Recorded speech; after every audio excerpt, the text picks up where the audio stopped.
සියලු දෙනාටම සුබ දවසක් දරුවනේ. අද අපි තවත් විශේෂ පාඩමක් අරන් යනවා භූගෝල විද්‍යාව සම්බන්ධව.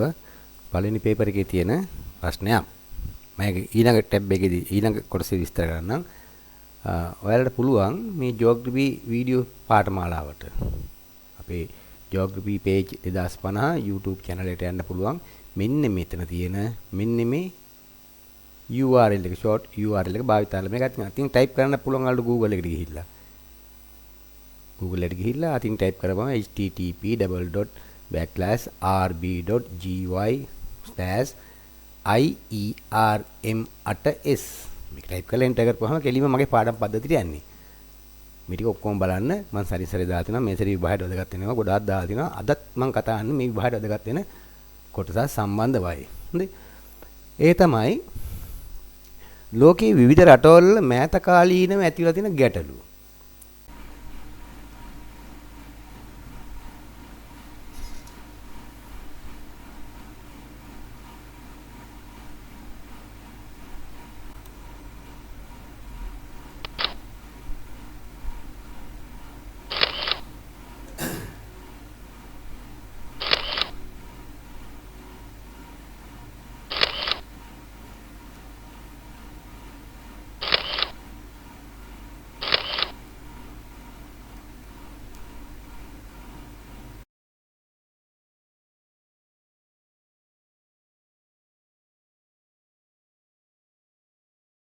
යන ලෝකයේ විවිධ රටවල් රාශියක් තියෙනවා. මේ සෑම රටකම විවිධ ගැටලු ඇති වෙනවනේ විභාගයට අහනවා.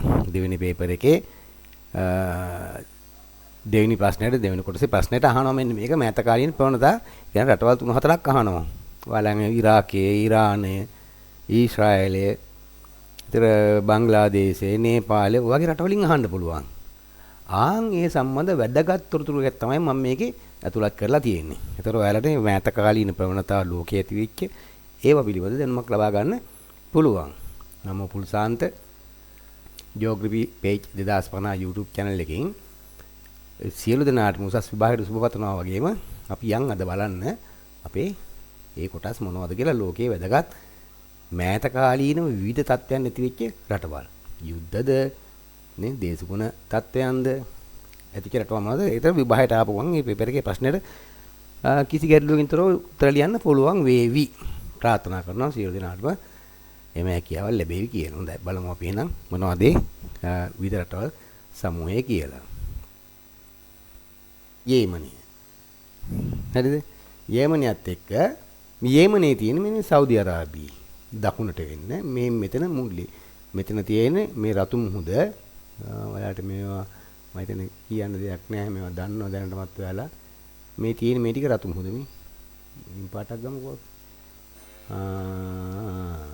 පාට අරගෙන මේ තියෙන රතු මුහුද මේකෙත් ගැටලුවක් ඇති වෙනව නේද නෞකා ගමනේ නතර කරලා විශාල ප්‍රශ්නයක් ඇති වුණා ඊට පස්සේ නෞකාවක් හරස්සලා මේක ගැටලුවක් ඇති වුණා නිසා රතු මුහුද ඇහුවොත් මේ ටික මෙන්න ඉන්දියන් සාගරය හරහා මේ මෙතනින් මෙහෙම ගිහිල්ලා මේ මෙතන තියෙන මොකද්ද සූවස් ඇල හරහා තමයි මේ මධ්‍යධානි මුද්‍ර සම්බන්ධ වෙන්නේ. ඒතර එතන මුල්ලේ තියෙන මෙන්න මේ රට තමයි යේමනය. යේමනේ අගනුවර තමයි සනා. ඉතින් සනා කියලා නගරයක් නේ. ඒ සනා තමයි යේමන් අගනුවර. මොකද්ද මේක සිදුවෙච්ච සිදුවීම?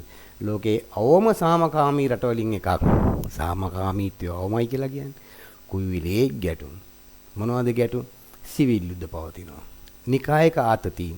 ඒ කියන්නේ ඒගොල්ලන්ගේ ආගමත් එක්ක සම්බන්ධ විවිධ ආගම් කණ්ඩායම් අතර ගැටුම් පවතිනවා. භූදේශපාලනික බලපෑම් පිහිටීම සම්බන්ධ විවිධ රටවලින් විවිධ ගැටලු ඇති වෙනවා. හරිද? මේ භූදේශපාලනික බලපෑම සම්බන්ධවත් විශාල ගැටලු ඇති වෙන රටක් තමයි ඒ සාම තමයි සන්නද්ධ කණ්ඩායම් වරින් වර මේකේ විවිධ ගැටුම් ඇති කරන්නේ බෝම්බ පුරන්නේ මිනි මරන්නේ රජයේ ආයතන විනාශ කරන්නේ මේ යේමනේ.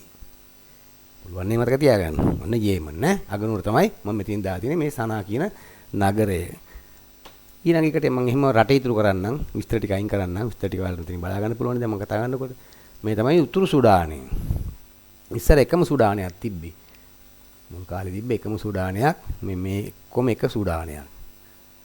කාටුන් තමයි සම්පූර්ණ සුඩානයේ අගනුවර. ඒක දැන් බෙදුනා උතුරු සුඩානය සහ දකුණු සුඩානය කියලා. අපි දකුණු සුඩානය ගැන පස්සේ බලමු. උතුරු සුඩානයේ අගනුවර තමයි රට තමයි මෙතන තියෙන්නේ. ඒකත් මේ රතු මුහුදට මායිම තියෙන රටක්. සුඩාන්. නයිල් ගඟේ දායාදී කියලා කියනවා. එතකොට ඒක අගනුවර තමයි කාටූම්. කාටූම් නෙමෙයි කාටූම් නගරය. මේකේ 2023 සිට ප්‍රධාන සිවිල් යුද්ධයක් මේනකම් පවතිනවා. විවිධ ප්‍රචණ්ඩ ක්‍රියා මේ නිසා මිනිසුන් අවතැන්වීම අභ්‍යන්තර බල අරගලයට රට තුල බල අරගලයට ගැටුම් අවතිනවා. නිසා අස්ථාවර සමාජ තත්ත්වයක් පවතින රටක් තමයි උතුරු සුඩානය.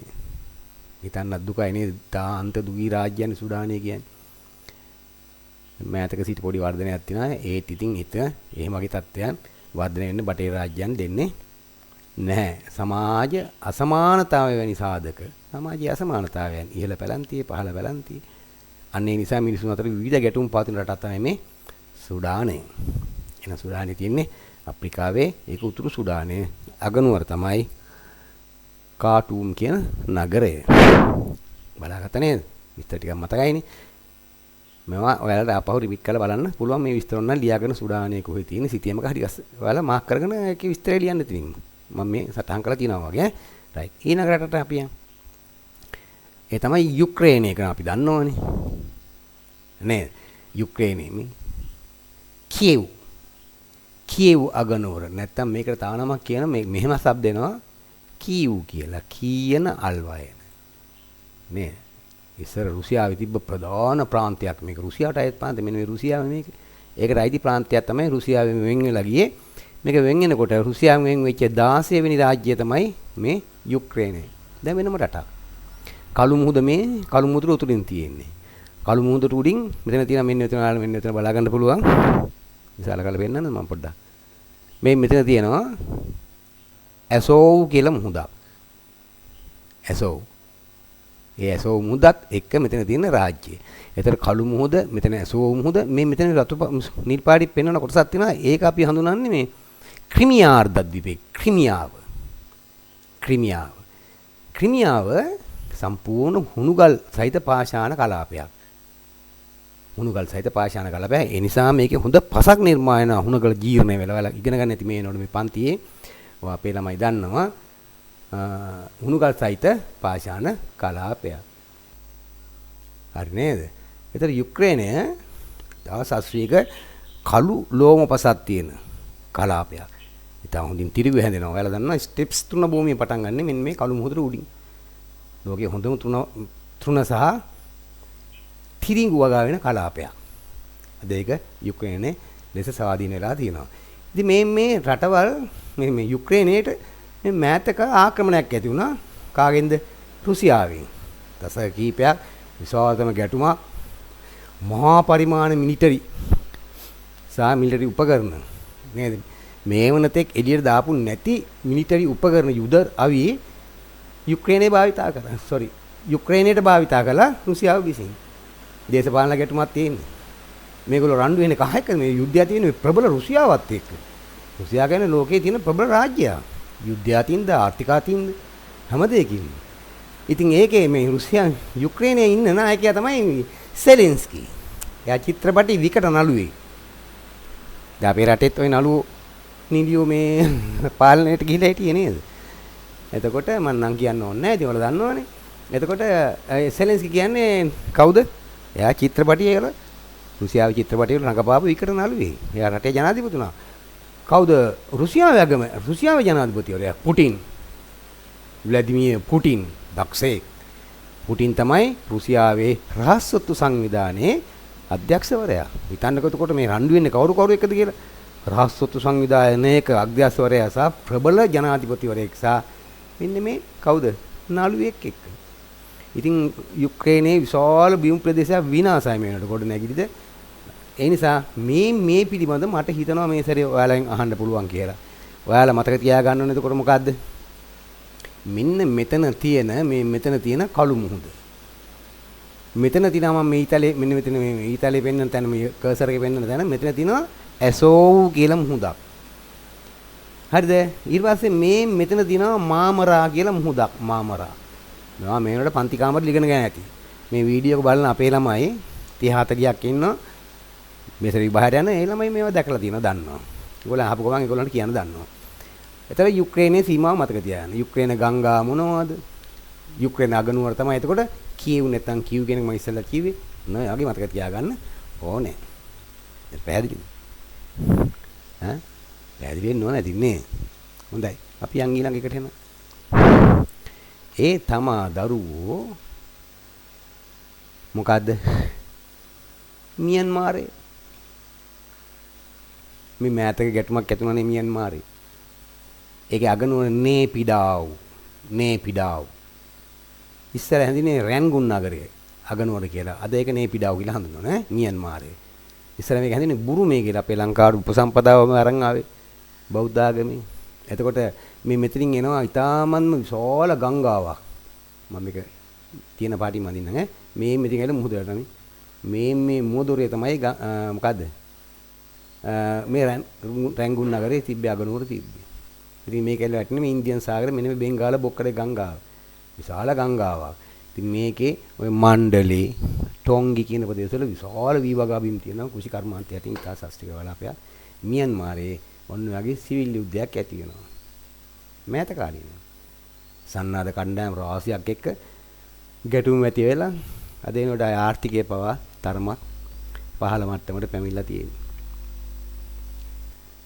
මියන්මාරය ගත්තාම අතීතයේ විවිධ ගැටලු වලට මුහුණ පාපු රාජ්‍යයක්. පැහැදිලිද? ඔයාලට අහලා ඇති අවුන් සාන් සුකි. එයා සම්බන්ධව ගැටලු ඇති වුණේ ජනාධිපතිවරයා සම්බන්ධව. එහෙනම් නේපිඩාව් මියන්මාරේ. හොඳේ. රයිට්. අපි ඊළඟ එකට යමු. ඊළඟ රාජ්‍යය මොකද්ද? මේ තියෙන්නේ කොංගෝ රාජ්‍යයේ අගනුවර කින්ෂාසා. ලස්සනක් නේ කින්ෂාසා. ඒක කොංගෝ රාජ්‍යය හඳුනන්නේ කොංගෝ ප්‍රජාතන්ත්‍රවාදී ජනරජය කියලා. ඩෙමොක්‍රැටික් රිපබ්ලික් කොංගෝ ප්‍රජාතන්ත්‍රවාදී ජනරජය. මේකේ දේශපාලන අස්ථාරාවක් තියෙනවා. ජනවාර්ගයේ ගැටුම් තියෙනවා. මේ ස්වාභාවික සම්පත් සඳහා විශාල තරංකාරීත්වයක් තියෙනවා. නිසා දශක ගණනාවක් තිස්සේ මේ රාජ්‍ය විවිධ ගැටුම් වලට මුහුණ පාලා තියෙනවා. විශේෂයෙන් දේශීය විදේශීය සන්නද්ධ කණ්ඩායම් ගණනාවක් මේ සටන් වලට සම්බන්ධ වෙලා තියෙනවා. මොකද මේවා ගත්තාම මේවා අතිශයින් රත්තරන්, දියමන්ති, මේ මැණික්, තව වටිනා ඛනිජ වර්ග අඩංගු කලාපයක් රටක්. නේ කොංගෝ වනාන්තරයේ හැම, කොංගෝ ගංගාවේ හැම මේ හරියන්නේ යන්නේ. එතකොට ආන්ගේ සම්බන්ධව විවිධ ගැටලු තියෙනවා. අදත් මේ රාජ්‍යය අරාජික රාජ්‍යයක්. ඔය තියෙනවා කටංගා කියලා දුම්රිය නැවතුම් පොලක්. එතනින් දැන් යන දුම්රියක් තියෙනවා. ඒ දුම්රිය යන්නේ කින්ෂාසා දක්වා. මම නිකන් මතක තියාන මේ නිකන් අහලා පහලා දේවල් කියන්නේ කොංගෝවේ. එතෙන්ට යන දුම්රිය මාර්ගය දැක්කනම් ඔයාලා පුදුම හිතෙනවා. විශාල වනාන්තර ඔස්සේ දුම්රිය පාර කැඩිලා ඒ දුම්රිය පෙට්ටි ගත්තාම ඉතාමත්ම දුර්වල දුම්රිය පෙට්ටි. ඒවැ මිනිස්සුත් යනවා, බල්ලොත්තර යනවා, එළුවෝ කුකුල්ලු පවා දාගෙන යනවා. ඉතා දුර්වල. මම නම් හිතන්නේ අපේ ලංකාවත් එහෙම මගී ප්‍රවාහන දුම්රියේ ගැල් තියනවා කියලා නැත්නම් දුම්රිය පෙට්ටි තියනවා කියලා. ඒතකොට ඉතා දුගී රාජ්‍යයක් ඒ තත්ත්වයටපත් වෙලා තියෙන හේතුව තමයි විවිධ ගැටුම් මේ රටවල් තුල නිර්මාණය වෙන කොංගෝ රාජ්‍යය කියන්නේ ඔන්න මෑත කාලීනව විවිධ ගැටුම් පාදන රාජ්‍යයන්. ඔයාලගෙන් රට අහන්න පුළුවන් කොංගෝව කියලා. නැත්නම් බහුවර්ණයකට හරි අහන්න පුළුවන් කින්ෂාසා නගරය කියන්නේ මොකද්ද කියලා. එතකොට මේ සෑම රටකම අගනුවර මම වෙනම වීඩියෝ එකක් විදිහට හරි ගස්සලා ඇති. ඔයාලා ඒකත් එක්ක සම්බන්ධ වෙන්න ආපහු මෙතන ලියන්න යන ගියාම නිකන් වැඩි වෙනවනේ තොරතුරු වැඩි වුණාම ඔයාලට මතක තියාගන්නත් තමයි අරින්නේ. නිසා කොංගෝ රාජ්‍යයේ කින්ෂාසා නගරේ මතක තියාගන්න. හොඳයි අපි යන් ඊළඟ එකට. මේ බලන්නකෝ. සෝමාලියාව කිව්ව ගම මතක් වෙන්නේ සෝමාලියාව අන්ත දුගී රාජ්‍යයක් විදිහට නේ. අද ඒතට වඩා යම් තත්ත්වයක් ලැබලා තිනවා. විශාල වශයෙන් නෙමෙයි යම් තත්ත්වයක් ලැබලා තිනවා. හැබැයි මුහුදු මංකොල්ලකාරයෝ ඒ කියන්නේ මුහුද යන නෞකා මෙහෙ ඉඳන් අපි දන්නා මේ ඕස්ට්‍රේලියාවේ පැත්තෙන් එන නෞකා, මේ ජපානයේ පැත්තෙන් එන නෞකා, ආසියාවේ පැත්තෙන් එන නෞකා, ඕස්ට්‍රේලියාව සහ මේ මෙතන තියෙන මේ නවසීලන්තයේ පැත්තෙන් එන නෞකා මේ ඉන්දියන් සාගරය හරහා යුරෝපයට යනකොට ඒ මග වැටිලා තියෙන්නේ මේ රතු මුහුද හරහා මධ්‍යධාරී මුහුදට ගිහිල්ලා යුරෝපයට යන්න. මේ මාර්ගයේ මේ නෞකා මාර්ගය මේක ලෝකයේ තුන්වෙනි නෞකා මාර්ගය. ඒකට අපි කියනවා අග්නිදිග ආසියාතික සූවසැල මාර්ගය කියලා. මොකද්ද අග්නිදිග ආසියාතික සූවසැල මාර්ගය? ඒතර යුරෝපේ ඉඳන් නෞකා මේ හරහා යන්නේ. ඒ යන මාර්ගයේ තියෙන වැදගත් සම්දිස්ථාන තමයි ශ්‍රී ලංකාවේ. මොකද මෙතන තියෙන ඒඩන් කියලා වරායක් මේ ඒඩන් වරායෙන් නිකුත් වෙන නැවක් විශාල දුර ප්‍රමාණයක් ගමන් කරලා ඊළඟට ජලය සහ වෙනත් ආහාර ඊළාට ඒ නෞකා වලට ඉන්ධන ලබා ගන්න තියෙන ප්‍රමුඛ රාජ්‍යය තමයි මේ අපේ ලංකාව. ලංකාවට ඇවිල්ලා තමයි ඒකට යන්නේ. බොහෝ රාජ්‍යයන් ලංකාවට ඇවිල්ලා තමයි බොහෝ රාජ්‍යයන් වලට යන නෞකා ලංකාවට ඇවිල්ලා තමයි යන්නේ. මතකයි නේද? එතකොට එහෙනම් අපි දැන් ඔය කතා කරන්නේ මොකක් ගැන? සෝමාලියාව ගැන. ඉතාලි දුගී මිනිස්සු. හැබැයි සෝමාලියානු ජාතිකයෝ මේ කියන නෞකා මං කොල්ලා කාලා ඒ නෞකා අරගෙන යනවා. මෙන්න මේ මායිමේ මම මේ කසරේ පෙන්නන හරිය මායිමේ තියෙනවා විශාල විරලේ තියෙනවා කලපු බොකු. ඒ වසරටන් ගියම හොයන්න බෑ. ඊට පස්සේ ඒවැය තියෙන මොනවාද? කෑම හරි මොන හරි බඩු භාණ්ඩ හරි මේකේ අන්ත දුගී මිනිස්සුන්ට බෙදලා දෙනවා කැරලි කරුවන් විසින්. ඒගොල්ලෝ මං කොල්ලා කන්නේ තමුගේ රටේ මිනිස්සුන්ට ආහාර භාණ්ඩ ලබා දීම සම්බන්ධයෙන්. මොකද මොගඩිෂු නගරේ ඉඳන් මොගඩිෂු නගරයේ තියෙන වෙරළේ ඒ නගරේ ඉඳන් ඈත පිටිසර ගම්මාන වලට භාණ්ඩ යනවා ඊටාමන්ම අඩුයි. තේරෙනවනේ නගරාසන්නේ විතරයි ඒ ක්‍රියාවලිය හොඳින් සිදු වෙන්නේ ඈතට යනවා අඩුයි. ඒ නිසා ආන්ගයාගේ මංකොල්ලකාරයෝ ඉන්නවා මෙන්න ඈතකත් නැවක් මංකොල්ලකාවා මෙන්න මේ හරහා යන. ශ්‍රී ලංකාවත් ওই සම්බන්ධ වෙලා හිටියා. පස්සේ ඇති වෙච්ච තත්ත්වයන් මම කියන්න යන්න ඕනේ දේශපාලන තත්ත්වයන් නිසා. ඒක දැන් අතෑරලා තියෙන දැන් ආයෙ පටන් ගන්න තියෙනවා ශ්‍රී ලංකා නෞකා හමුදාවට බාර දෙනවා මේ නෞකාවල ආරක්ෂාව සඳහා ශ්‍රී ලංකාව ඔස්සේ. එහෙනම් මේ ගැටුම් ඇති වෙනවා. නේ ඒ වගේම තමයි සතුරුකම් වෙන්නේ දේශගුණ විපර්යාස. හරිද? ඒ කියන්නේ ජලය තුන බිම් වෙනි සම්පත් සඳහා මිනිසුන් අතර ගැටුම් පවතිනවා. වංශ පදනම් කරගත් ගැටුම්. කුලය සම්බන්ධව, ජාතිය සම්බන්ධව ගැටුම් ඇති කර ගන්නවා මේ සෝමාලියා. ඉතින් මේවා මේ බටහිර ජාතින්ගේ ඕනෑපාකම් මත සිදුවන්නා. මෙහෙම රටවල් අස්ථාවර කරපුවාම මේ වැතින සම්පත් ඔවුන්ට හුරාගෙන කන්න පුළුවන්. ඔයාලා දන්නවනේ අප්‍රිකාව කියන්නේ අන්වර්තනාපියෙන් හඳුන්වනවා මොකද්ද? අඳුරු මහද්වීපය කියලා. කිසිම රටක් සංවදි රටක් මේකේ ළඟින් නැහැ. බාන්න මෙතන ලිබියාවේ හිටපු ගඩාෆි මරලා දාපු හැටි. ශ්‍රේෂ්ඨ පාලකයෙක් නේද? හොඳයි. අපි ඊළඟට යන් මේවා ඉතින් මතක තියාගන්න ඕනේ. හරි වැදගත් උන් ඊළඟ එක මොකද්ද බලන්න. මේ ඇෆ්ගනිස්තානයේ මේ අපි මේ ඉන්දියාව මේ පාකිස්තානයේ මේ ඇෆ්ගනිස්තානයේ මේ ඉරානය මේ ඉරාකය මෙතන තියෙන ක්වයිට් රාජ්‍යය මේ ගල්ෆ් බොක්ක පර්සියන් ගල්ෆ් බොක්ක මේ අරාබි මුහුද මේ ටික හොඳේ. එතකොට ඇෆ්ගනිස්තානයේ මේ ටික අගනුවර කාබුල් තමයි අගනුවර. එතකොට මේකේ අද පාලනයේ තියෙන්නේ තාලිබාන් වරුන්ගේ වරු ත්‍රස්ත සංවිධානය. ඒගොල්ලෝ තමයි අද රට පාලනය කරන්නේ. ඒ නිසා ජාත්‍යන්තරයේ මේ ඇෆ්ගනිස්තානට දෙන ආධාර මොකද කපා හැරලා තියෙනවා. ඒ නිසා මිනිස්සුන්ට දැඩි හානිකර තත්ත්වයක් ඇතිවලා තියෙනවා. මොකද බටේ රටවලින් මෙතෙක් ලැබිච්ච ආධාර ලැබෙන්නේ නැති නිසා. ඒ නිසා දැඩි ආර්ථික අර්බුදයකට මූල්‍ය අර්බුදයකට ලක් වෙච්ච රටක් තමයි මේ ඇෆ්ගනිස්තානය. තාලිබාන් වරු බටහිරයන්ට ඕන විදිහට මේ රට පාලනය කරන්න ඔවුන්ට ඕන විදිහට. ඉස්සරේදී පාලකයෝ එහෙම නෙමෙයිනේ. බටහිරයෝ කියන්නේ කොහොමද? ඒ බටහිරයෝ කියන විදිහට තමයි මේගොල්ලෝ කටයුතු කරේ රට තුල. අද එහෙම නැති නිසා යුරෝප ආධාර හම්බෙන්නේ නැහැ. ඇෆ්ගනිස්තානයේ විවිධ අවස්ථාවල බෝම්බ පුපුරනවා. වෙඩි තියා ගන්නවා. ඉතින් දෙන්නේ මේ රටේ ආර්ථිකේ මොන තත්ත්වයකට පත් වෙලා ඇද්ද කියලා. හොඳයි. එහෙනම් මතක තියාගන්න ඇෆ්ගනිස්තානයේ අගනුවර තමයි කාබුල් නගරයේ තියෙන්නේ කොහෙද කියලා හොඳට මතක තියාගන්න මේ තියෙන්නේ. ඇෆ්ගන් ගරිල්ලා තාලිබාන්ලා විවිධ ගැටුම් තමයි තින්නේ. හොඳයි. ඊළඟ තව ලෝකයේ මේ මෑතකාරී එන විවිධ හැලහැප්පීම් වල ලක් වෙච්ච රට තමයි මේ මෙතන තියෙන ඊශ්‍රායලයේ නැත්නම් එතන ආසන්නයේ තියෙන පලස්තීනය. මේකේ තියෙන ඊශ්‍රායලයේ තියෙන මෙතන මධ්‍යධාරණී මුහුද මේ තියෙන්නේ. බලමු අපි. මෙතන තියෙන්නේ මධ්‍යධාරණී මුහුද. මේ මධ්‍යධාරණී මුහුදේ මේ නැගෙනහිරට වෙන්නට වෙරළ තීරය තමයි මේක පිහිටලා තියෙන්නේ. ඊශ්‍රායලය කියන්නේ මෑතකේ අල්ලගත රාජ්‍යය පලස්තීනයේ කොටසක් නේ. දැන් අපි හිතන ගත්තොත් මේ විදිහට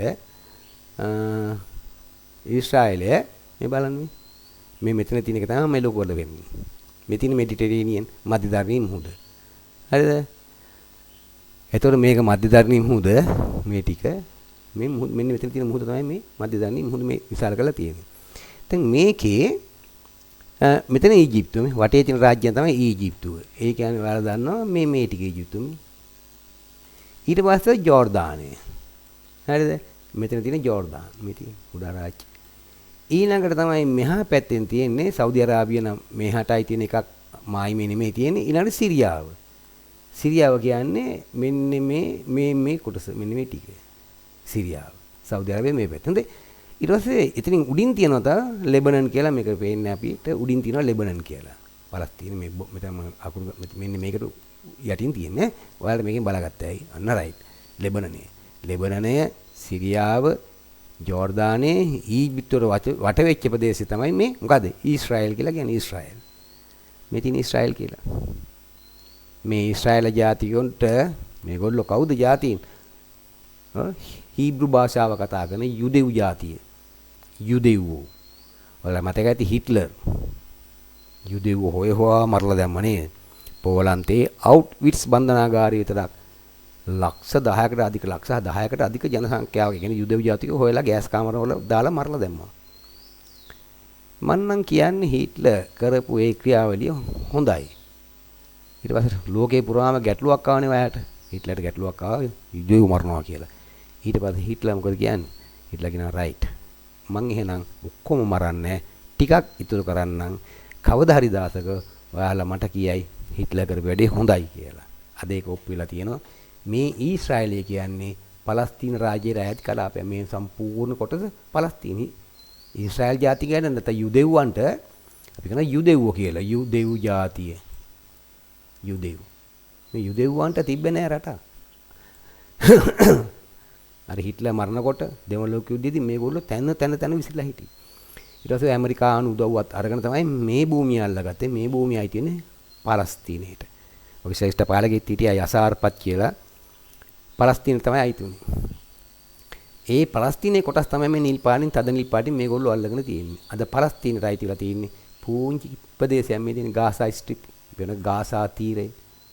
අනිත් වෙස්ට් බැංක් එක බටහිර යුරමේ රාමල්ලා නගරේ ජෙරුසලම ඊශ්‍රායල් අගනුවර තමයි ජෙරුසලම නේ අනික ප්‍රධාන නගරයක් තමයි ටෙල් අවීව් වරායත් එක්ක මේ ගැන දරුවෝ එන්න පුළුවන් මොකද මේ ගැන පහුගිය කාලේ අපි දන්නවා පලස්තීන වැසියෝ කුඩා ළමයි විශාල ප්‍රමාණයක් යුද්ධෙන් මැරුණා ඊශ්‍රායල් කාරයෝ ඉවක් බවක් නැතුව බෝම්බ දානවා පාසල් කියලා නෑ රෝහල් කියලා නෑ ජනාදී කලාප කියලා නෑ ළමයි කියලා නෑ උන්ට ඕන මේ භූමිය අල්ලගන්න විතරයි ඔයාලට මතක ඇති සිද්ධිය නිසා මේ ගැන මොකක් හරි අහුවොත් ඔන්න මතක තියාගන්න මේ මෙන්න මේ මධ්‍යතන්නේ මුහුද වෙරළයිනේ තියෙන නගරය තමයි ප්‍රදේශය තමයි ගාසා තීරය මේක තමයි ඔය බෝම්බ දාන්නේ නේද ගුවනින් භූමියෙන් ගිලවිලි තියන්නේ ඊශ්‍රායල් ජාතිකයෝ ගාසා තීරේ මේ බටහිර යුර මේ සම්පූර්ණ කලාපේ ඊශ්‍රායල් ළඟනෝර ජෙරුසලම් ඔයා දන්නා ජේසු බිරිඳ උපන්නේ මේ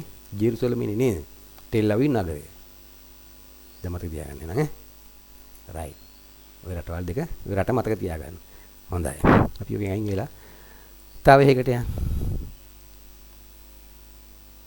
ඒ තමයි මියන්මාරය අපි ඉස්සෙල්ලා කතා කරේ නේපිඩාව් ඒ ටිකම ආපහුම දැම්මේ මම මියන්මාරේ මතක තියාගන්න නේපිඩාව් කියන නගරයත් එක්ක ඔය ඇති වෙච්ච මේ 2021 දැන් අවුරුදු කීපයකට ඉස්සෙල්ලා හමුදා කුමන්ත්‍රණයකින් මේ තේරීපත්තු රජේ පෙරලා දැම්මා හමුදා කුමන්ත්‍රණයක් වගේ මියන්මාරයක තියෙන සාමාන්‍ය හමුදා කුමන්ත්‍රණ හරිද පෙරලා දාලා විපක්ෂ කණ්ඩායමක් සහ වාර්ගික සන්නද්ධ සංවිධාන සිවිල් යුද්ධ මෑත කාලීන ප්‍රධාන භූමිකම්පාවක් එහෙම ඇති වුණා මේකේ නේ රජේ පෙරලා දැම්ම විවිධ විපක්ෂ කණ්ඩායම් හා වාර්ගික සන්නද්ධ සංවිධාන යුද්ධයක් ඇති වුණා රටේ පවතින තත්ත්වය මේ මෑත කාලීන ප්‍රබල භූමිකම්පාවක් ඇති වුණා ඒ නිසා විශාල ප්‍රදේශයක් අවතැන් වුණා යුද්ධයෙන් භූමිකම්පාවෙන් විශාල සංඛ්‍යාවක් මිය ගියා නේ රජයේ නීති අනුකූල භාවය පිළිබඳ අර්බුදම ඇති වුණා රජය පිළිබඳ දැන් පාලකයෝ පිළිබඳ අර්බුදයක් ඇති වුණාම මිනිස්සු උද්ඝෝෂණ කරලා කැරලි ගහලා නේ අපේ රටෙත් ඇති වුණේ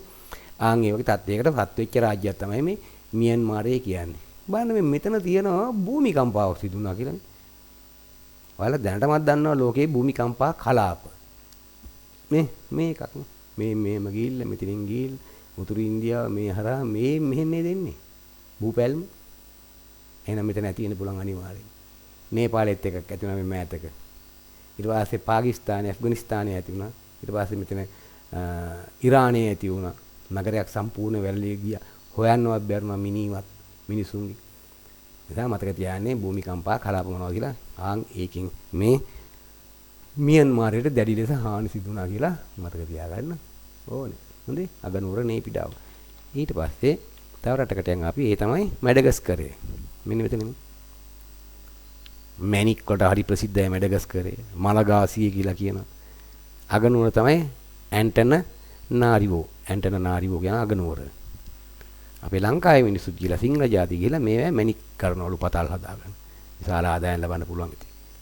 නේ. ඉතින් මේකෙන් මේ බලය සම්බන්ධව මෑතකාලීන මහා පරිමාණ විරුද්ධතා තිබ්බා. විශේෂයෙන් ජල ගැටලුව නේ ඊට පස්සේ ජනාධිපතියා රජේ විසුරුවා හැරීම නේ රජයේ නිලධාරීන්ට සහ ඇමතිවරුන්ට දූෂණ චෝදනා එල්ලවීම මේ නිසා දේශපාලන අස්ථාරත්වයක් ඇති වෙලා මහජන විශ්වාසය නැති වෙලා විරෝධතා ඇති වෙලා විරෝධතා වලින් සිවිල් සාමාන්‍ය රටේ වැසියන්ගේ මරණ ඇති වෙලා නේ දේශපාලනික වශයෙන් ඉතා අස්ථායිතාවයක් පවතින රාජ්‍යයක් තමයි අපි මැඩගස්කරේ සැලකන්නේ. ඒතර මැඩගස්කරේ තියෙන්නේ මේ ඉන්දියන් සාගර කලාපේ මේ තනි දූපතක් විතර අප්‍රිකාවට නැගෙන හිරින්. මතක තියාගන්න ඕනේ. ඊළඟ තමයි මෙන්න මෙතන තියෙන ඇල්ජීරියාව. ඇල්ජියර්ස් කියන නගරය. මේ නගර ටික බලා ගන්න පුළුවන් ඔයාලට මගේ තියෙනවා ලෝකයේ නගර සම්බන්ධව වීඩියෝ එකක් එකෙන් බලා ගන්න ඕනේ. මේකෙත් අභ්‍යන්තර පාලනය සම්බන්ධව ගැටලු අර්බුද තියෙනවා. මේ බුද්ධ්‍යංශ රටේ රජයේ බුද්ධ්‍යංශයක් තියෙනවනේ. නේ ඊට පස්සේ ඒ වගේ තමයි ආරක්ෂක සේවා තුල පවතින බල අරගලය නේ හිටපු ගමන් ප්‍රධාන නිලධාරීන් රාජ්‍ය සේවකයන් අතුරුදහන් වෙන එක. ඒ නිසාම විරුද්ධවාදීන් මර්ධනය කිරීම රාජ්‍යයේ ඒ පවතින රජයට විරුද්ධව කතා කරොත් ආයෙ හොයලා ගිහිල්ලා අල්ලගෙන ගිහිල්ලා මරලා දානවා. අතුරුදහන් වෙනවා හොයන්න බෑ. අපේ ලංකාවේ වුණාද බලන්න මන් දන්නේ නැහැ. හොඳේ මං කියන්න දන්නේ නැහැ ඒවා. ඔයාලා බලන්න ඕනේ. අතුරුදහන් වීම, විරුද්ධවාදීන් මර්ධනය කිරීම නේ විවිධ තත්ත්වයන් භාවිතා කරලා විරුද්ධවාදීන් මර්ධනය කරනවා. රාජ්‍ය හමුදා, රාජ්‍ය නොවන හමුදා, පැරාමිලිටරි කියලා කියන්නේ මර්ධනය කරනවා. ඒ අස්ථාවරත්වයක් තියෙන මේ රට තුල ඇල්ජීරියාවේ රාජ්‍ය පාලනය දුර්වලයි. මහජන අතෘප්තිය සහ නොසන්සුන්තාවය මිනිසුන් පිළිබඳ එක විශ්වාසයක් නැහැ රටේ ආර්ථිකය පිළිබඳ මොකක් සම්බන්ධව රටේ පාලනය සම්බන්ධව එනිසා මිනිසු අතර පවතින දැඩි අර්බුද තත්ත්වයක් නේ මිනිසු හිතන්නේ හැම වෙලෙම අවදානම් තත්ත්වයක් රට තුල තියෙන කියලා. අන්න ඒ වගේ ඇල්ජීරියාව කියන්නේ මහා විවිධ ගැටුම් පවතින රාජ්‍යයක්. මතක තියාගන්න හැබැයි ඛනිජ තෙල් තියෙනවා. ඛනිජ තියෙන රාජ්‍යයක් මෙතන නේ. ඒ ඛනිජ තෙල් යුරෝපීයන් විසින් තමයි ලබා ගන්න. ඒ රට එච්චර තාක්ෂණයක් නැහැ නේ ඛනිජ තෙල් හාරලා ගන්න. ඉතින් මේවා කාගේ වැඩද කියලා හිතන්නකො. මෙතන රට තුල අර්බුදයක් ඇති කරලා ගැටලු ඇති කරවලා එක සන්නද්ධ හමුදාවට ආයුධ දීලා නේද? ඉතින් මේගොල්ලෝ ගන්න රටේ ආර්ථිකය දුර්වල කරලා අර සම්පත්තික ලබා ගන්න එක. බාන මොන තරම් අසාධාරණ ක්‍රියාවලියක්ද සිදු වෙන්නේ කියලා. ඒතර ඇල්ජීරියාව ඇල්ජියස් නගරය මතක තියාගන්න ඕනේ. ඊළඟ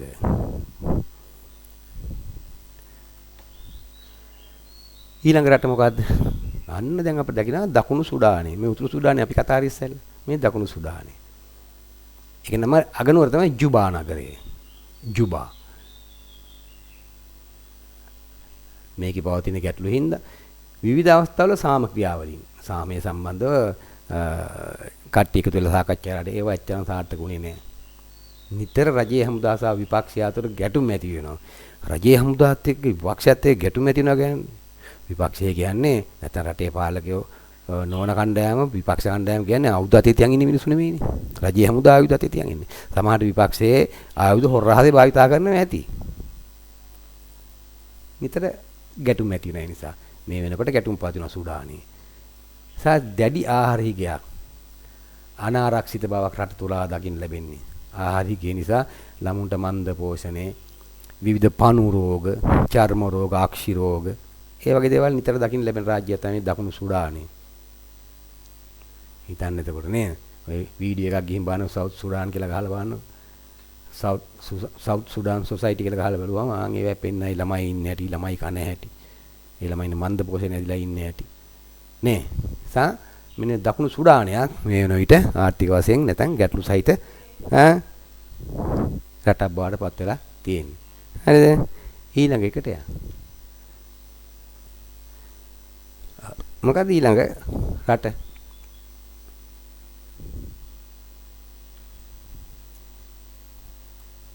මොකද ඊළඟ රට? මේ පැත්තේ. ඇමරිකා එක්සත් ජනපදයේ. මේකේ තියෙනවද ගැටුම්? වර්ගවාදී ගැටුම්, ත්‍රස්තවාදේ, රාජ්‍ය අස්ථාරත්වයේ සම්බන්ධ ගැටුම්. ඒවා තියෙන ඔක්කොම ආසියා, අප්‍රිකා, ලතින් ඇමරිකා, ඒ කියන්නේ දකුණු ඇමරිකා රටවල. මේගොල්ලෝගේ එහෙම නෑ. එහෙනම් මොකද මේම පෙන්ලා තියෙන්නේ? දැන් මෙතන මේ වර්තමානයේ විවිධ තත්ත්වයන් ඇති වෙච්ච රටවල් විදිහට ඇයි මේ ඇමරිකා එක්සත් ජනපදයේ අපි ගන්නෙ මෙතෙන්ට? ඇමරිකාවේ අගනුවර නිව්යෝක් නගරේ. මෙන්න මෙතන තියෙන්නේ. මේ මෙතන හරියම තියෙන්නේ. මේ මෙතන මධ්‍යම ටෙක්සාස් වල විශාල ගම් වතුරක් ඇති වුණා ජූලි මාසේ, පසුගිය ජූලි මාසේ. අධික වර්ෂාවත් එක්ක දැඩි වායුගෝලීය ආර්ද්‍රතා තත්ත්වයන් නිර්මාණය වුණා. නේ? පසේ තෙතමනේ ඉහළලා ගියා. ගම් වතුර බැහැලා යන කාලයක් ගියා. ඒකෙන් මරණ පමණක් සිදු වුණා 135ක්. මාර්ග නිවාස නේ මහජන තාවගේ අවශ්‍ය පොදු කාර්ය පහසුකම් නැත්නම් අපි කියන යටිතල පහසුකම් පද්ධතිය විනාශ වුණා. මරණ 135 සිදු වුණා කියන්නේ. හරිද? එතකොට ටෙක්සාස් ප්‍රාන්තයේ මධ්‍යම ටෙක්සාස් මෙතින් ටෙක්සාස් ප්‍රාන්තයේ. ඒතර ටෙක්සාස් ප්‍රාන්තයේ තියෙන මෙතන ගල්ෆ් ඔෆ් මෙක්සිකෝ මෙන්න මේ මෙක්සිකෝ බොක්කේ. මෙතන මෙක්සිකෝ බොක්ක තමයි මේ තියෙන්නේ. මේ ටික තමයි මෙක්සිකෝ බොක්ක. මේ මෙක්සිකෝ රාජ්‍යයනේ. මේ ෆ්ලොරිඩා අද්දද්වීපේ, මේ තියෙන යුකටාන් අද්දද්වීපේ, මේ කියුබාව නේ මෙන්න මේ ටික මෙක්සිකෝ බොක්ක. Gulf of Mexico. එතන අයිනෙන් තමයි මේ මෙතනින් තමයි මේ ටෙක්සාස් නැත්නම් අපි කියන සෙන්ට්‍රල් ටෙක්සාස් මධ්‍යම ටෙක්සාස් ප්‍රාන්තයේ තියෙන්නේ. ඒවා තියෙන නගර ඕනේ නැහැ. මෙතන හූස්ටන් කියන ඇමරිකානු නගර නේ ඒවා තියෙන ඒවා ඕනේ නැහැ. ඔය ඩලාස් කියන නගරේ ඩලාස් ඉතා අලංකාර මල් එහෙම හැදෙන රාජ්‍යයක් ඩලාස්. රෝස වලට හරි ප්‍රසිද්ධයි ඩලාස්. හූස්ටන් උත්තේ ඔය හූස්ටන් කියන ප්‍රධාන වරායක් ප්‍රධාන නගරයක් නේද? අය ඔස්ටින් නගරේ කර්මාන්ත අතින් ඉතාමත්ම ඉහළ මට්ටම පවතින නගරයක් රටේ. මෙතන ගත්තාම එල් පාසෝ මේ මෙක්සිකෝට ඇති නගරයක්. විශාල ගැටුම් ඇති වෙච්ච නගරයක්. බැංකු මංකොල්ලෙන් නිතර සිදුවන නගරයක්.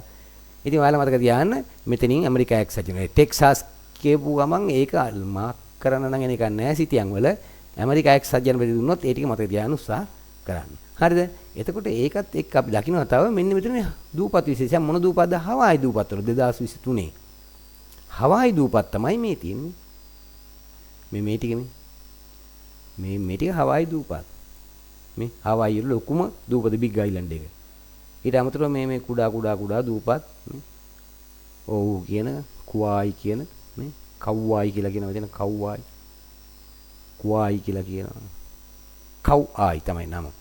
එතන මේක තියෙන්නේ කොහෙද මේ මෙන්න මෙතන ඇමරිකාවේ මේ බටහිර පැත්ත බලනකොට ඇමරිකා එක්සත් ජනපදයේ මෙතන ඉඳන් කිලෝමීටර් 6000ක් 7000ක් පවන මෙන්න මේ පැසිෆික් සාගරයේ තියෙන දූපත් පද්ධතියක් තමයි මේ.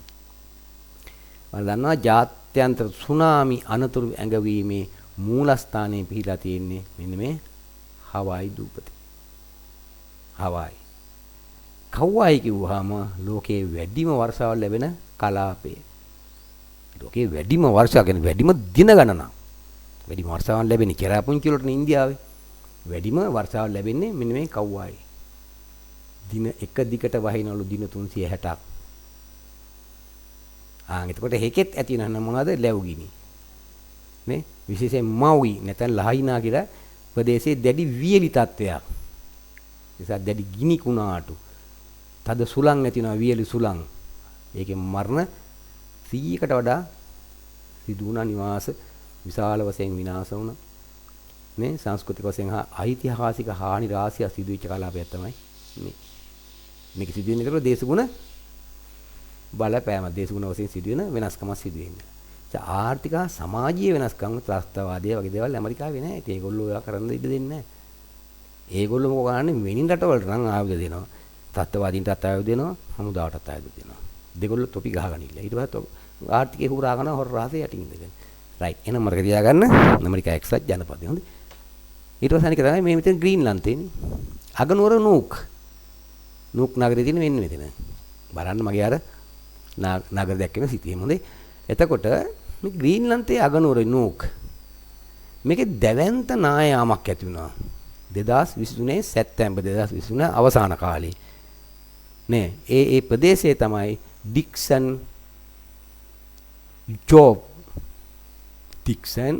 ජෝබ් කියන ප්‍රදේශය නායාමක් ඇති වෙනවා. ඔයාලා නායාම මතක තියාගන්න මේ නගර මතක තියාගන්න මේ ප්‍රදේශ මතක තියාගන්න ඕනේ නෑ. ඔයාලා එච්චර බලපෑම් එච්චර තදට අහන්නේ නැහැ.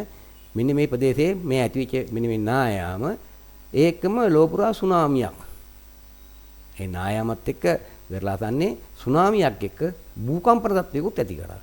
නායාම ඇතිවන්නේ නැත්තේ භූමිකම්පාවත් එක්ක. භූමිකම්පාවත් එක්ක කඳු බෑවුම නාය ගියා. ඒ වගේ විශාල සුනාමියකුත් ඇති වුණා. මේ මෙවැනි භූවිද්‍යාත්මක කැලණිය සඳහා කැපී පෙනෙන තත්ත්වයන් තමයි අපි මේ ජෝඩ් ප්‍රදේශයේ දකින්නේ.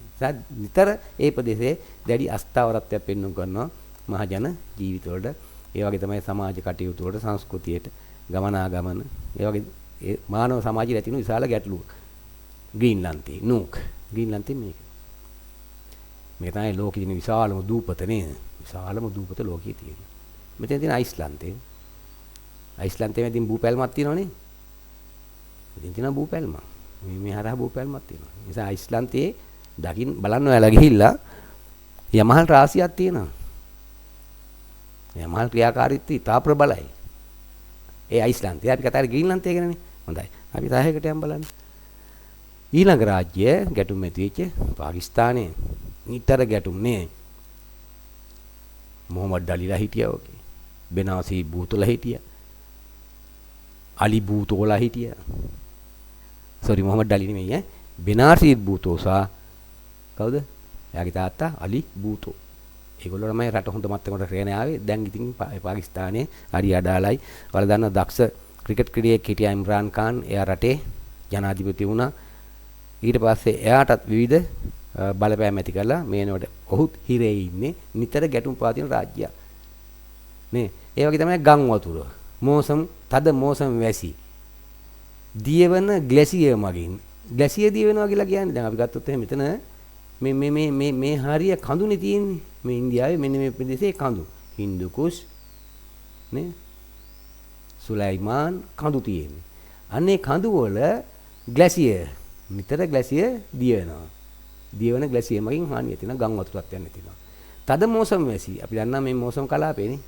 අපිත් මෝසම් කලාපේනේ ශ්‍රී ලංකාව මෝසම් වර්ෂාවට නතු වෙනවා නිසා මෙතන යනවා ගංගාව ප්‍රධාන මොකද ඒ ගඟ මම පාටි ගඳින් නම් ගංගාව මේ මෙතන යනවා ගංගාවක් පාකිස්තානයේ ප්‍රධාන ගංගාව දිසරගෙන සින්දු ගංගාව මෙතන. ඒ සින්දු ගංගාව පිටාර ගලනවා.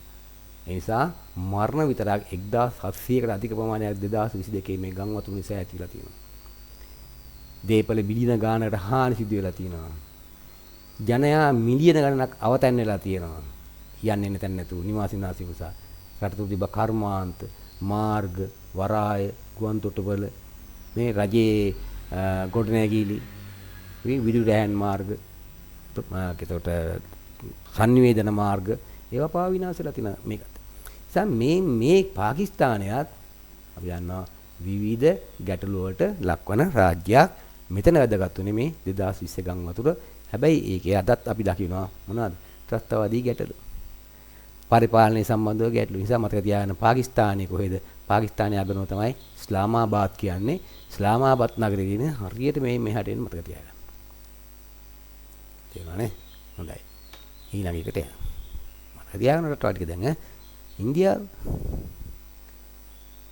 ඉන්දියාවේ ගැටලු තියෙනවා. මේ තවදී සංවිධාන තියෙනවා. නාගලන්ත, හිමාචල්, මණිපුර කියලා මෙන්න හරි තියෙන ප්‍රාන්තයේ විවිධ ගැටලු තියෙනවා. මේ තමයි තමිල්නාඩු ප්‍රාන්තෙ මේ තියෙන වම් පැත්තේ සිටියේ මේ තමිල්නාඩු. අපේ ලංකාවේ මෙහෙන්නේ තියෙන්නේ. තමිල්නාඩුවේ තමිල් දෙමළ කණ්ඩායම් ඉන්නේ. එහෙන් තමයි විශාල වශයෙන් පහුගිය කාලේ LTT සංවිධානයට ආධාර ලැබුණේ. ඒතොර මේ ඉන්දියාවේ අගනුව නවදිල්ලිය. උතුරු ප්‍රාන්තවන මොකද හිමාචල් ප්‍රදේශ, පංජාබ්, ජම්මු කාශ්මීර. හිමාචල් බාන් හිමාචල් කොහෙද තියෙන මේ තියෙන හිමාචල් ප්‍රදේශ. මම මේ සිටියම ගත්ත ඒක තමයි ප්‍රාන්තයක් අනික පංජාබ් මේ පංජාබ් වර්ධන සීක් ජාතිකයෝ ඉන්නේ. සීක් කියන ජාතින් ඉන්නේ ඒකේ. ඒතර ඒගොල්ලන්ගේ දේවාලයක් තියෙනවා අමෘත්සාර් කියලා එක රන්දේවල කියලා හඳුන්වන්නේ. වල මතකද ඉන්දිරා ගාන්ධිට වෙඩි තියලා මරලා දැමේ මේ සීක් ජාතිකයේ. මේ සීක් ජාතිකයෝ ඉන්නවා ක්‍රිකට් ටීම් එකේ එතකොට සීක් ජාතිකයේ තමයි ඒ වෙනකොට ඉන්දිරා ගාන්ධිගේ ශරීර ආරක්ෂක නැත්නම් අපි කියන්නේ බොඩි ගාඩ් හිටියේ.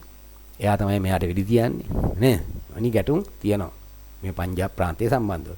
අනික තමයි ජම්මු කාශ්මීරයේ. ඉතින් ජම්මු කාශ්මීර තා සුන්දර ප්‍රදේශයක්. නේ යුරෝපය හා සමානයි. ඔය හින්දි චිත්‍රපටවල වල දැකලා ඇති. ඔය ලස්සන මල් වතු හිම කඳු හිම තියෙන්නේ මේකේ. ජම්මු කාශ්මීර වල. කියන්නේ හිමාල කලාපේනේ.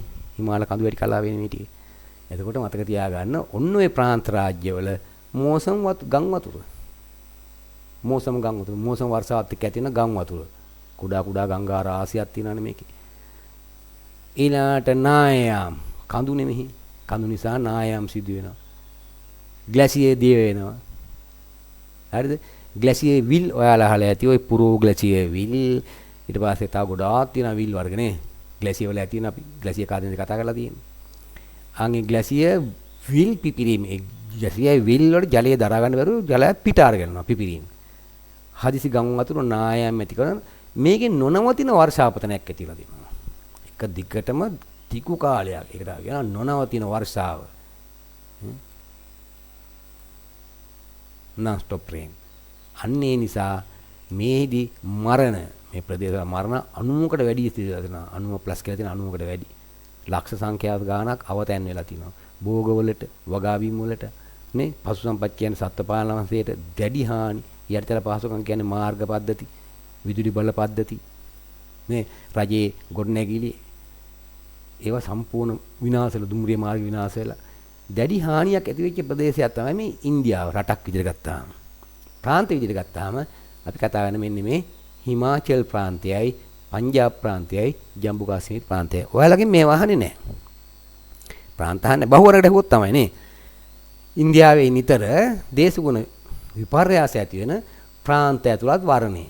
ඒතකොට ඔයාලා මතක තියාගන්න උඩම තියෙන ජම්මු කාශ්මීර, හිමාචල් සහ පංජාබ්. ඉතින් මතක තියාගන්න ඕනේ. ඔව් අපේ ළමයි දන්න හොඳට ඈ. ඔයාලට දැන් තරඟ කරන්න යන්නේ අපේ ළමයි ටිකත් එක්ක. බලමු හොඳේ. රයිට් ඊළඟ එකට යන් අපි. ඕස්ට්‍රේලියාව. තියේද ගැටලු ත්‍රස්තවාදී ගැටලු? නෑ. නෑ ඊට පස්සේ දේශපාලන අස්ථායිතා අපුයි නෑ. එහෙම නෑ. එහෙම ගැටු නෑ. එහෙනම් මොනවද තියෙන්නේ? ඕස්ට්‍රේලියාව මෙතන වැඩි ඉස්ලාමාබාද් නෙමෙයි. මේ අගනුවර. මොකද ඕස්ට්‍රේලියාව අගනුවර? යා මට පොඩ්ඩක් වැරදි නෑ. ඕස්ට්‍රේලියානු අගනුවර තමයි මොකද්ද? ඕස්ට්‍රේලියාවට ආවේනික සත්තු වර්ගයක් ඉන්නවනේ. ඒ සත්තු තමයි කැන්ගරු. එහෙනම් ඕස්ට්‍රේලියාවේ අගනුවර කැන්බරා කියලා මතක තියාගන්න. කැන්බරා. මේ ප්‍රදේශයේ ඕස්ට්‍රේලියාවේ දකුණට එන්නේ ඉතා සෞම්‍ය දේශගුණයක් පවතින. මේ වියලි තත්ත්වයක් තියෙන. සමකාසන්න මෙතින් හරිය තමයි අංශක සාමාන්‍යයෙන් දකුණු අක්ෂාංශ අංශක 10 යන්නේ. නේ ශ්‍රී ලංකාව 8ක් 10ක් අතර කලාපේ තියෙන්නේ. ඒතර ශ්‍රී ලංකාව හා සමාන දේශගුණ තත්ත්වයක් මේ කාපේන් රියාබෝක්ක නේ මේ අද්දද්වීපය වගේ මේ අද්දද්වීප ප්‍රදේශවල රට මැදේ තියෙන විශාල කාන්තාරයක් පව මේ හරියේ. දකුණ තමයි ඊටමන් සෞම්‍ය. කියන්නේ දකුණ තියෙන අක්ෂාංශ අංශක 40 පමණ. දකුණු අක්ෂාංශ අංශක 40 පමණ ඕස්ට්‍රේලියාවේ දකුණ තියෙන්නේ. මෙතන තියෙන මේ දූපත වල පේන ඇති තමයි මොකද්ද? මෙතන තියෙන පුරා දූපතක් මම කියන වලට. එතන මොකද්ද මේ ඕස්ට්‍රේලියාවේ අගනුවර කැන්බරා. මේක නිව් සවුත් වේල්ස් කියන ප්‍රාන්තයේ එච්චර ඕනේ බලන්න ඕනේ රට මතක තියාගන්න 2025 මැයි මාසේ මේ පහුගිය මාසයක ගම් වතුර ඇති වුණා වාර්තාගත වර්ෂාපතනයන්. හරිද? ඒ නිසා ගොහමයක් ගොඩනැගිලි ජීවිත විනාශ වෙලා ගිහිල්ලා ආර්ථික හානි සහ නිවාස යටිතල පාසුකම් පද්ධතියට හානි සිදු වෙච්ච රාජ්‍යයක් විදිහට තමයි අපි සලකන්නේ ඕස්ට්‍රේලියාව අගනුවර. එතකොට කැන්බරා ඉස්ලාමාබාද් කියන්නේ කොහෙද? පාකිස්තානයේ අගනුවර. මතක තියාගන්න ඕස්ට්‍රේලියාව ඉතින් සරල මතක තියාගන්න පුළුවන් නේ. හරි. ඊළඟට තව රටක් ගමු අපි. රයිට්. ඔන්න රටවල් ටික මතක තියාගන්න. හොඳේ. ඔව්. මොකද්ද මෙතන තියෙන මෙන්න මේ දූපත? ඕස්ට්‍රේලියාවේ දකුණෙන් තියෙන දූපත මෙතන. මොකද්ද මේ දූපත? මතක් වුණාද? මොන මේනියාවද? තස්මේනියාව. මේ දූපත තස්මේනියන් දූපත. ඒක ඕස්ට්‍රේලියාවට අයිති වෙන හොඳේ. එතකොට ඒ වගේම තමයි මෙතන මෙතන තියෙන සමුස්සන්දියකුත්. ඒක මම පස්සේ කියන්නම් ඈ. මේ රට නවසීලන්තේ. නවසීලන්තේ දූපත් දෙකයි තියෙන ප්‍රධාන දූපත්. මේක උතුරු දූපත නෝර්ත් අයිලන්ඩ්, මේක දකුණු දූපත. ඒක හඳුනන්නේ ඒ නම වලින්ම. උතුරු දූපත දකුණු දූපත. මෙතන තියෙනවා සමුස්සන්දිය මේ දූපත් දෙක අතර. එතකොට ඕස්ට්‍රේලියාව හොයාගත්තා කියලා හරි කියන්නේ කවුද? ඕස්ට්‍රේලියාව හොයාගත්තේ පරමෝරට. ඒ තමයි කැප්ටන් කුක්. කැප්ටන් කුක් කියන ඉංග්‍රීසි සෙනවියා තමයි මේක හොයාගත්තේ. Captain cook. එහෙනම් මතක තියාගන්න කුක් සමුද්‍ර සංධිය තියෙන්නේ මේ නවසීලන්තේනේ. ඕස්ට්‍රේලියාව හොයාගත්ත කැප්ටන් කුක් වුණාට මෙතෙන්ට ඒ නම දුන්නේ නැහැ. මෙතෙන්ට දුන්නේ කැප්ටන් කුක්ගේ නම කුක් සමුද්‍ර සංධිය කියලා. ඒ කියන්නේ නවසීලන්තයේ උතුරු දකුණු දූපත් වලට. එහෙනම් මෙතෙන්ට දුන්න නම මොකද්ද? බාස් සමුද්‍ර සංධිය. බායනල්සයි නේ. මෙතන මේවා කොහොම මාක් කරලා වීඩියෝ වල සටහන් කරලා ඒවට විස්තරත් එක්ක විග්‍රහ කරලා තියෙනවා. බලාගත්තොත් ඔයාලට. නොබලාගත්තොත් අනේ මන් දන්නේ. හොඳයි. දැන් මතකයි ටික නේ. ඕස්ට්‍රේලියාව මතක තියාගන්න උත්සාහ කරන දරුවනේ. ඔයාලා ගත්තේවනේ. ඕන් ඔය රටවල් ටික මතක තියාගන්න. ඊළඟට අපිට දකින්න පුළුවන් තව විශේෂ සත්‍යයක් තියෙනවා මේ වගේ. 2024 වර්ෂයේදී කියන්නේ ගිය අවුරුද්දේ. ලෝකේ පුරා ප්‍රධානම ගැටලුව උනේ මොකද්ද කියන එක. මේ තමයි විග්‍රහ වෙන්නේ. අපි ඔය යනකම් බලාගෙන යන්නකෝ මතක තියා මේ කියවන්නකෝ.